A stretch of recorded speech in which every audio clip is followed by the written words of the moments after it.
Most historical disasters don't begin with villains twirling mustaches or scientists shouting, "I have gone too far."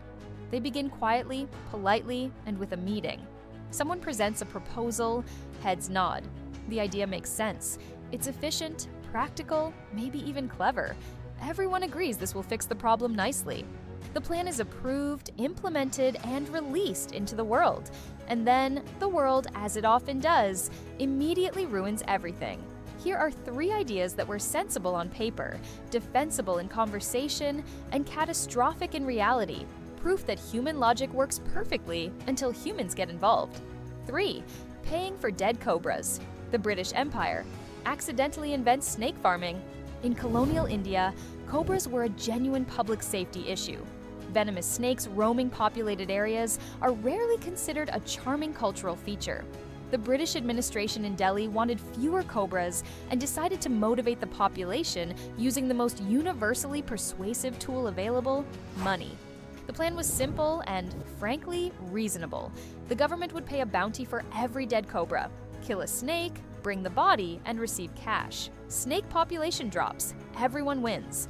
At first, it worked. Cobras were turned in, payments were made, officials congratulated themselves on solving a dangerous problem with economic incentives and imperial efficiency. Then people started thinking, if dead cobras were valuable, live cobras were technically unfinished money. Enterprising citizens began breeding cobras specifically to kill them later for the reward. Snake farming became a thing. Somewhere along the way, the government realized it was now subsidizing the production of venomous animals. When officials caught on, they canceled the program. At which point the breeders, faced with suddenly worthless cobras, did the most logical thing available to them. They released the snakes into the wild. The end result was more cobras than when the program started. Economists later named this phenomenon the Cobra effect, which is history's polite way of saying this went extremely badly because humans are clever in the worst possible way. 2. Introducing cane toads to control pests. Australia versus reality. Australia has a long and proud tradition of introducing animals to solve problems and then deeply regretting it. In the 1930s, Australian sugarcane farmers were struggling with beetles that were damaging crops. Chemical pesticides were expensive and imperfect. Someone had a better idea, borrowed from other countries where it had kind of worked. Introduce cane toads. The logic was straightforward. Cane toads eat insects. Beetles are insects. Therefore, toads eat beetles. Problem solved. Except for a few minor oversights. First, the beetles lived high up on sugarcane stalks, while cane toads preferred staying on the ground. Second, the toads were toxic to almost everything that tried to eat them. Third, they reproduced enthusiastically and spread rapidly.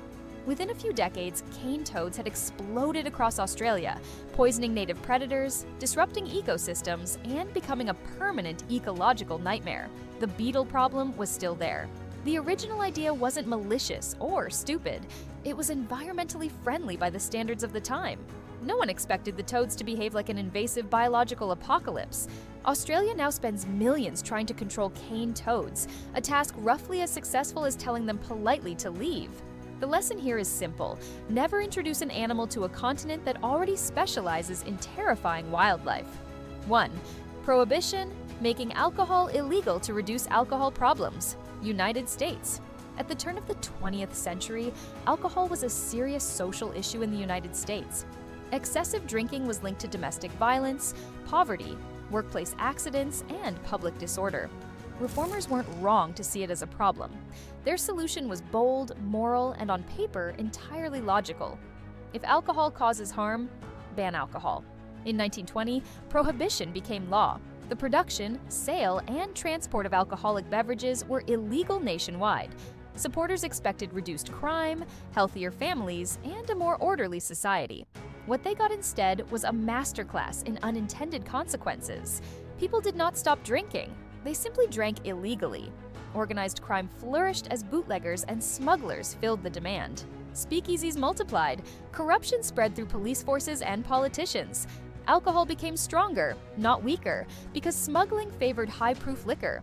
Violence increased, respect for the law decreased. The government lost massive tax revenue. The entire experiment lasted just over a decade before officials collectively admitted this is worse and repealed Prohibition in 1933. The most reasonable part of the idea, reducing harm, was undone by the least reasonable assumption that banning something people enjoy would make them stop wanting it. What makes these stories fascinating isn't that the ideas were foolish. They weren't. Each one began with logic, intention, and a clear goal. The failure came from forgetting one crucial variable. People will always optimize systems in unexpected ways. Pay for dead snakes, and people will breed snakes. Introduce a predator, and nature will laugh. Ban alcohol, and crime will take notes. History doesn't punish bad ideas nearly as often as it punishes incomplete ones. These spirals out of control weren't caused by ignorance. They were caused by underestimating creativity, incentives, and human adaptability. The uncomfortable truth is that many disasters begin with the sentence, "This should work." And usually, that's when it doesn't.